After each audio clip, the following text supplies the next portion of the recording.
Good afternoon, ladies and gentlemen. So indeed, I would like to say my thanks, record my thanks to DAS for this platform to share this work that we are doing in Sarawak. So I have with my team here, so Mr. Ng is also a trainer with the Dyslexia Association of Sarawak, and Chris, Esther, Tang Siu-Ying, and Anis, they are teachers at the Dyslexia Association of Sarawak. And of course, not only just the 6 of us, the whole team, the greater team, involves the teachers and the officers from the State Education Department of Sarawak. So maybe you will ask, where on earth is Sarawak? Not to worry, yeah, we will see to it. So my presentation will be based on these 3. We'll look at the preschool education in Malaysia, and what is this thing called Phonics, and its training and implementation, and the outcome of the implementation statewide of Phonics. So this is Sarawak. We are across the ocean, so Sarawak and our west Malaysia, so we are in east Malaysia, on the island of Borneo, we are separated by the South China Sea. So sometimes from Kuching, we want to go to KL, so we will say, oh, I'm going overseas. So it's practically over the sea that we are going. Give it a bit of glamour, right? And the little red dot you can see is where we are now. That is Singapore. Now look at Sarawak. It is one of, by right, Malaysia is a tripartite. Yeah, so we have Sarawak, Sabah, and West Malaysia. But many people know Sarawak is one of the 14 states in Malaysia. And if you do not know where Sarawak is, maybe you know that Sarawak now is very famous. Yeah, maybe earlier we are infamous, but now we are very famous for having the oldest prime minister in the world. We are very proud of him. The education system is not unlike many other education systems in countries around the world. So it's similar in terms of the flow. So we start with early education, then go into primary, secondary. And also like Singapore, our primary education is compulsory. So we do have a compulsory education act, but the preschool education is voluntary. So many of our children, you know, especially in the rural and remote areas, they do not have access to the early childcare and education. And after secondary, after 17 years old, there are different pathways where our young adult, you know, our older adolescent can choose to go for their career. So they can either go into vocational line or technical, or go into pre-U and into the university. So we do have a lot of colleges and a lot of universities. Our primary education starts 1 year later than Singapore. We start at 7 years old.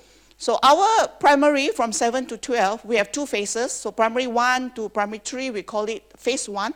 So where the children learn to read. Yeah, so we have English, BM, and for schools that are vernacular schools, so we do have Mandarin, mother tongue for many of the children there. So we do have non-Chinese students in Mandarin schools. Then we have the vernacular, the Tamil vernacular schools, so where the medium of instruction is Tamil. However, from primary 4 to primary 6, there will be no more reading, writing instruction. The children are expected to read to learn, so they got to read whatever subjects to learn.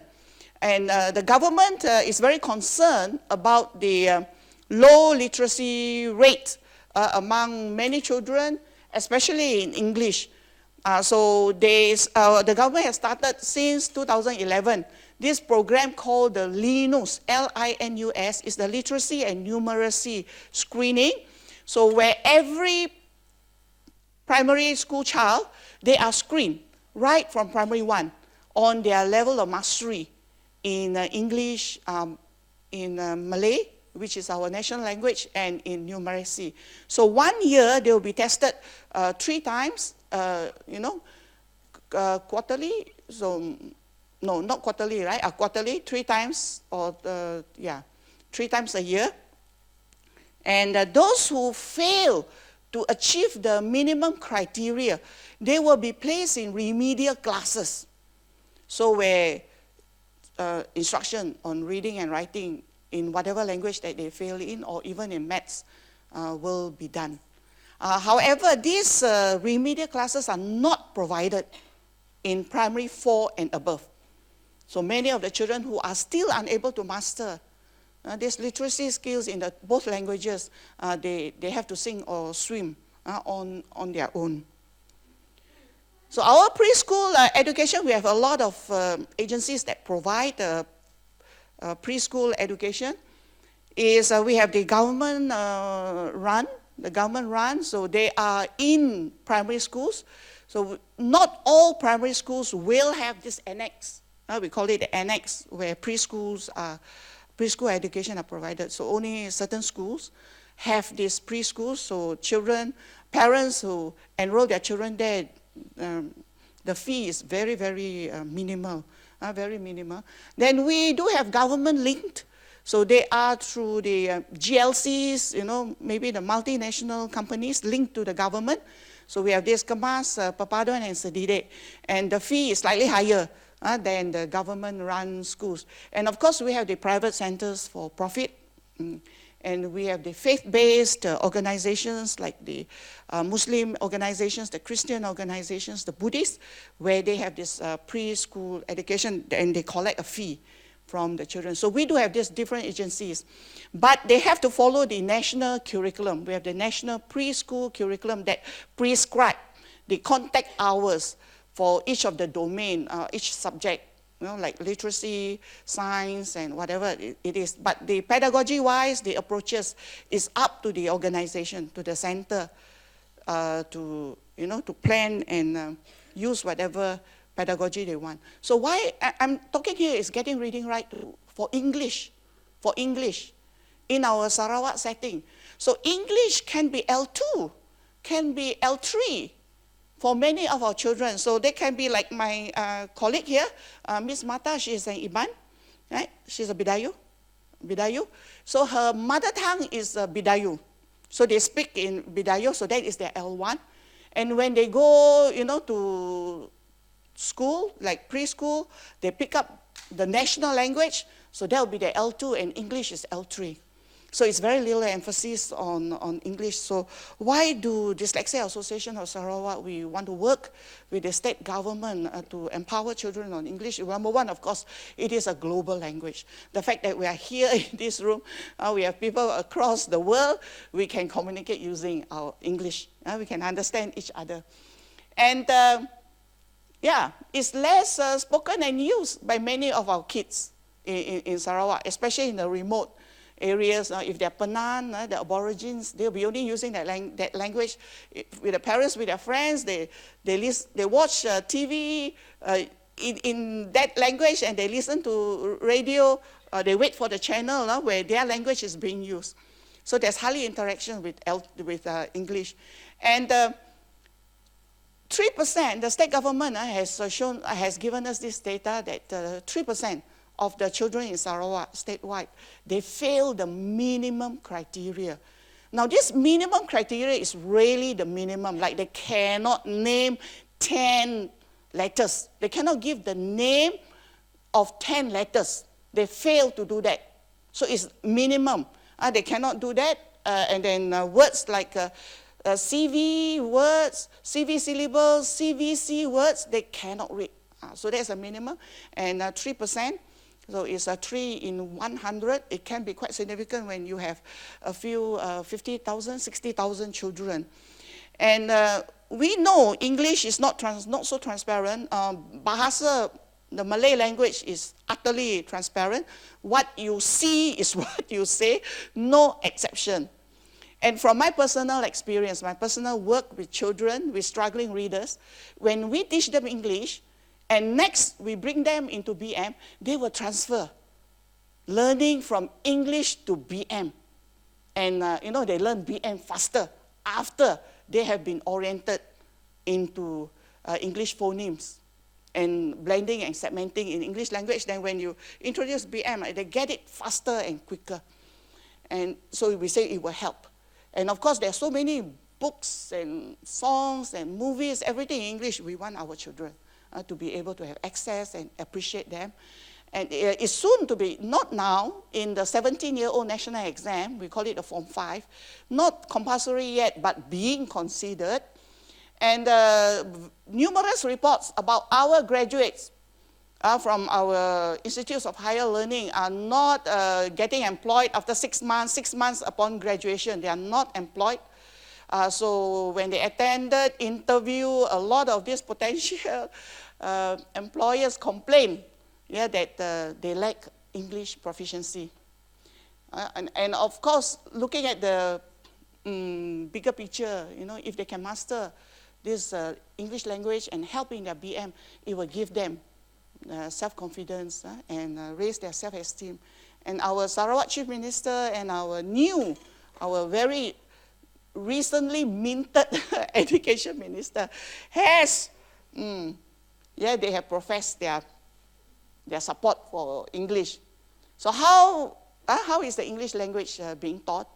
So of course in the franchised centers and in the international kindergartens, they use phonics, a lot of Montessori centers.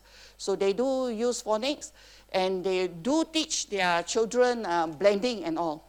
Yeah, but not all the children have access to these private centers. Now, in our government, I asked a lot of preschool teachers, do you use phonics in your class, in your English class? Yes. We got training already in phonics. So can you describe to me how you use phonics to teach your children? Yes, all the letters, A to Z, I will tell my children the sounds. Yeah, okay, what is the sound for letter A? Next, I will move to B in a sequential manner to Z. Oh yeah, great. Then after that, after your children, they mastered these letter sounds, what do you do next? That's all. That is phonics lah. Yeah, that is phonics. Okay, how do you teach this word DOG? How do you teach them to read? No, I just show them the picture, and say it's DOG, dog. That way is phonics. That is the way we have been trained to teach. So it's a hybrid method, hybrid method. Fusion to them, they use phonics up to letter sounds, but really no systematic approach to blending and semantic and higher levels. So I guess that is maybe one of the reasons why 3%, 3 in 100 of our primary school children fail to master the minimum criteria in English because of the pedagogical approach. And truly, the whole language is dominant in our Malaysian scenario. Yeah, so what is smarter phonics? Yeah, so we, through my work and with the teachers in this Dyslexia Center, so we develop it because we see that there is a great need. And we are not able to go and purchase, thousands of dollars of certain established programs. So we develop it on our own. And so it means it's very structured, it's step-by-step, systematic, it's multisensorial. I was trained in OG method, so I do employ some of OG's techniques of multisensorial strategies inside and to enhance reading. So reading is generic, it means writing also lah.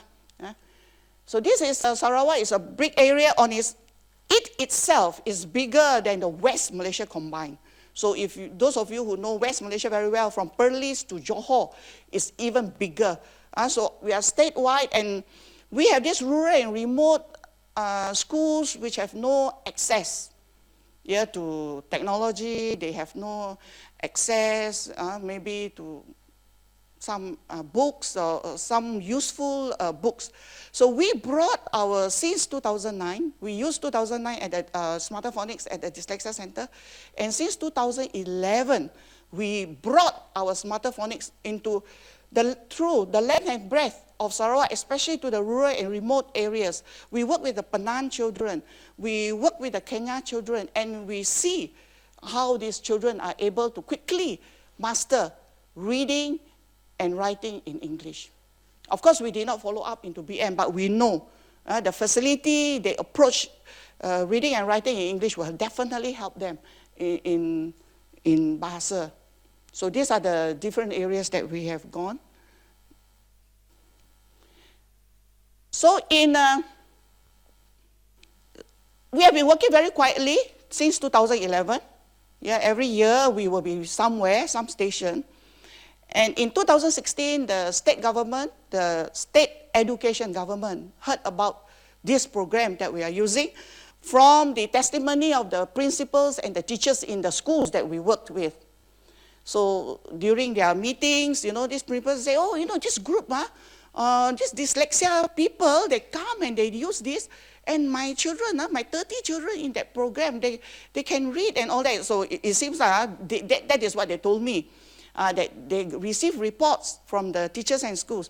So the state education department said, we want to know more about what this smarter phonics that we have. So 2016, we did a presentation for them. And they said, okay, we open up these schools for you to do your pilot.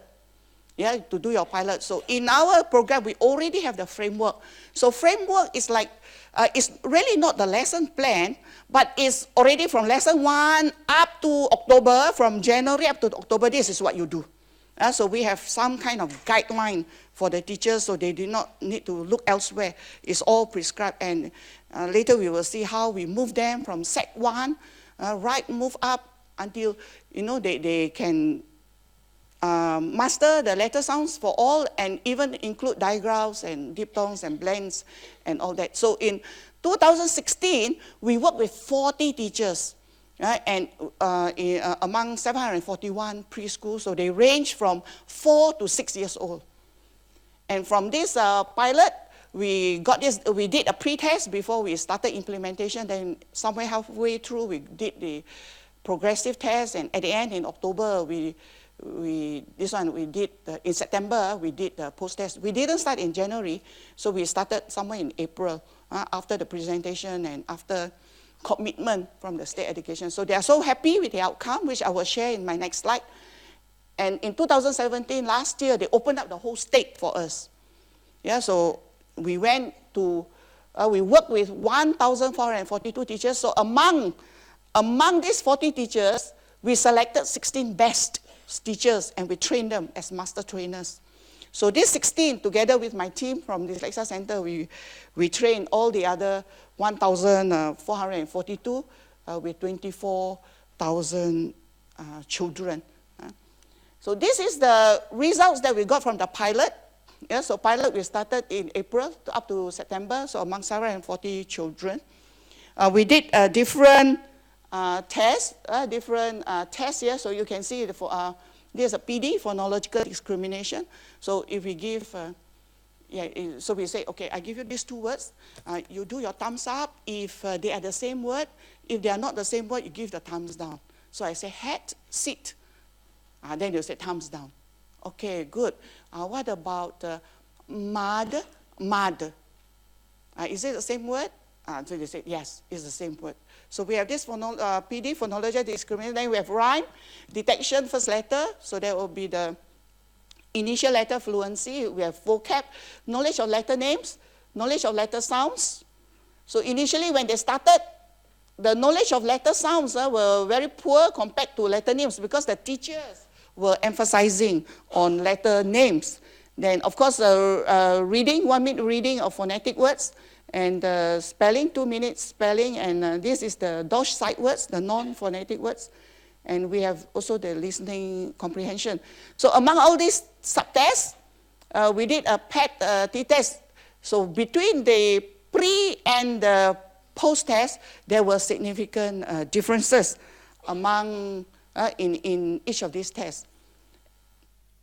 And we took a matched sample control test because some of these preschools, in one school, they can have 2 or 3 preschool classes. The maximum number of children in one preschool class is 25.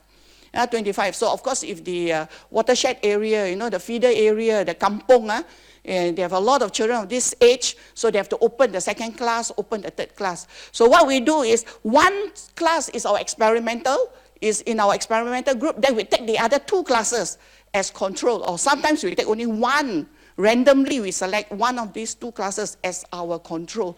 So we match the control in terms of physical locality. And so these are our sample size for the match. And again, the blue one is the control group, and the brown one is the experimental group.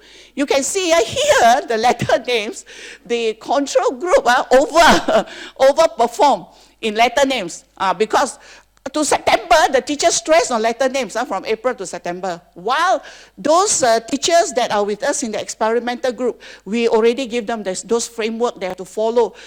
The letter names were only introduced after the children has mastered set 5. That means after the 5 vowel sounds. So it comes very much later. So this is significantly different too. So in all these tests, is significantly different between the experimental and the control group. So based on this outcome, the state government, it was also presented to the cabinet. And the cabinet, they were so happy. They said, okay, yeah, we pump in money. So they pump in money for 2017 so that we can bring it statewide. So we started in February because we had to do training of these 1,000 over teachers. And again, in the similar format, we do the pre-test, progressive and post-test, and you can see that the results were very encouraging. Children who started poorly, so this is a gross average already. But even in individual profile, like we look at individual child, they came into the program unable to read a syllable, to sound out a syllable, but they are reading, like book 5 and book 6, and reading longer words like W-E-N-T, S-N-U-G. So that is the outcome that we obtain. Okay.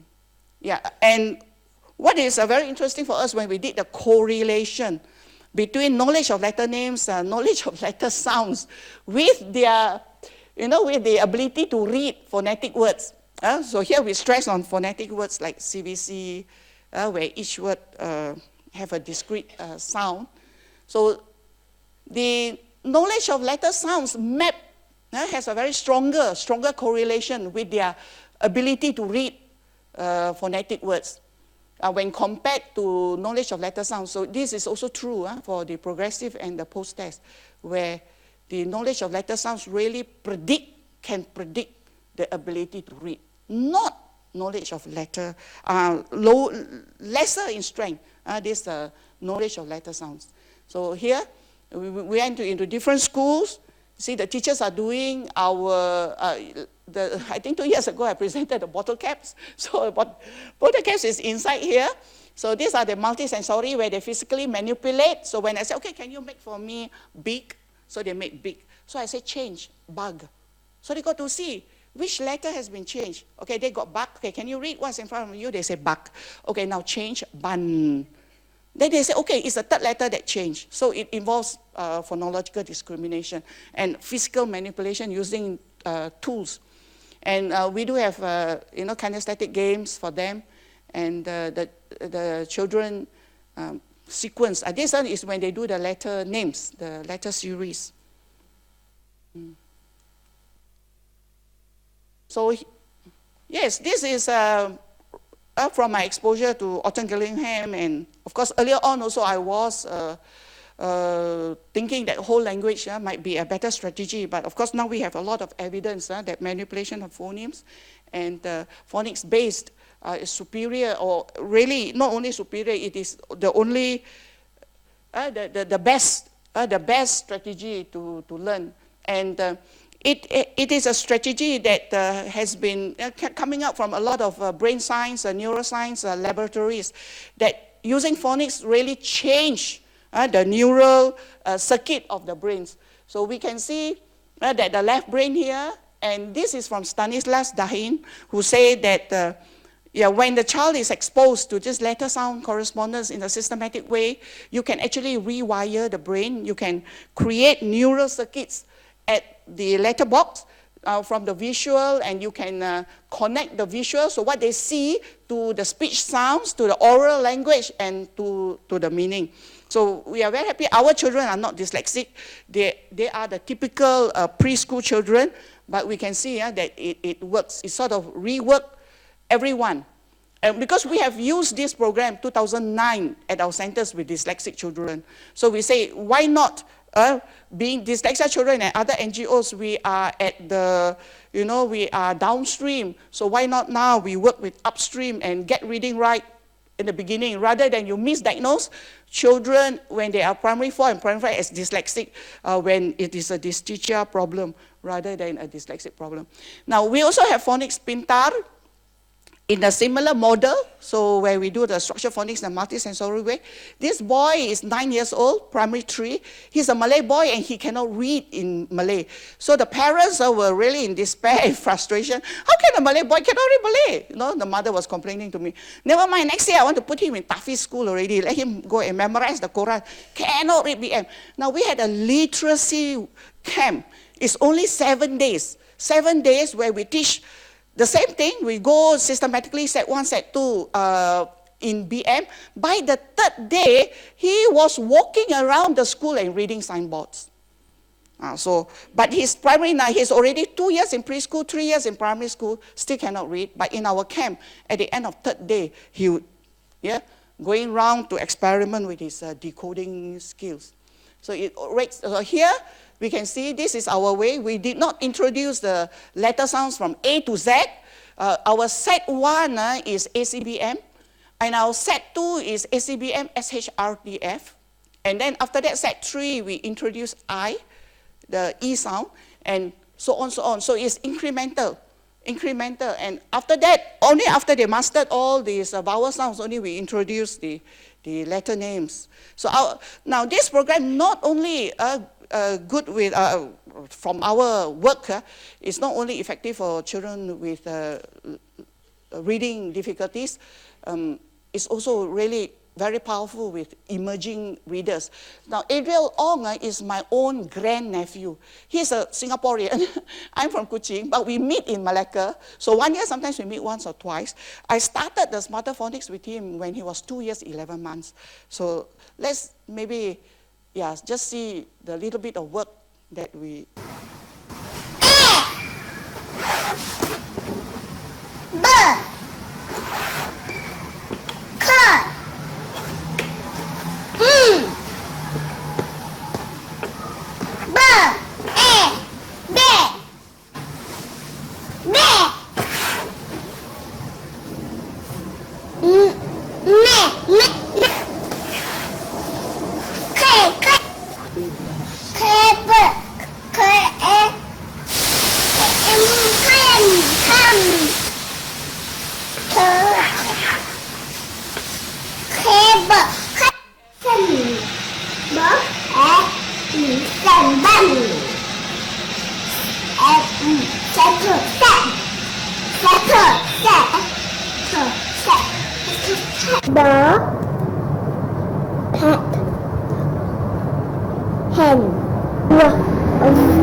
John had a pet fox. The red dog had a very big dick of jam.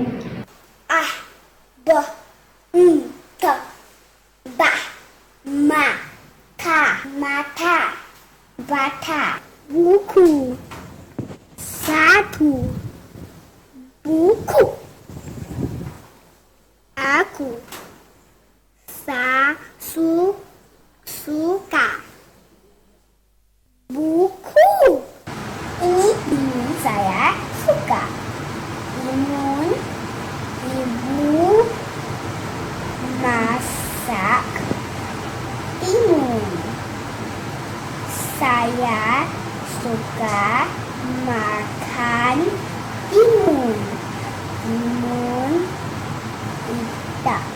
school, mummies. Yeah, so here, teaching him first in English, then the Malay was so easy. I just teach the mom a few sounds, then he was able to get it. So this is the gift of literacy. Now, most important for us, when we are selling our program to the state government, we told them this, look, yeah, literacy, from its multiplier effect, it can improve the health outcomes of families, of community, achieve gender equality and, peace and democracy. And most importantly, it can change lives, So illiteracy, if a family is illiterate, if the breadwinner is illiterate, mom is illiterate, now you'll trap them into abject poverty. So like I say just now, if the school gets it right, children at least has a promise of some kind of future. However, if schools don't get it right, sometimes they end up here. So the Dyslexia Association of Sarawak, we are also working with juvenile delinquents in the prison, and out of that 6, 2 have a definite risk for dyslexia. So now they are somewhere downstream because somewhere up there things did not get it right. And the Dyslexia Association of Sarawak, as with the other NGOs, we are downstream. We are sort of over. The request for assessment is really what we can do. Is so many children are waiting. So many parents are waiting. Our queue is very long. And I always say it's not dyslexia, it's dyslexia, because something here is not right. Teachers are not doing the right thing here, and in downstream, we are sort of overpowered with all these things. So our program, Smarter Phonics, sent out through the whole of Sarawak. So is able. We want, of course, this is only the first year. Now the second year, we are collecting data. Getting this up there, the source, getting it right, then downstream, we will see less children knocking our doors for assessment. That is what we want. Yeah, so do the right things right early in school life. So with that, thank you very much.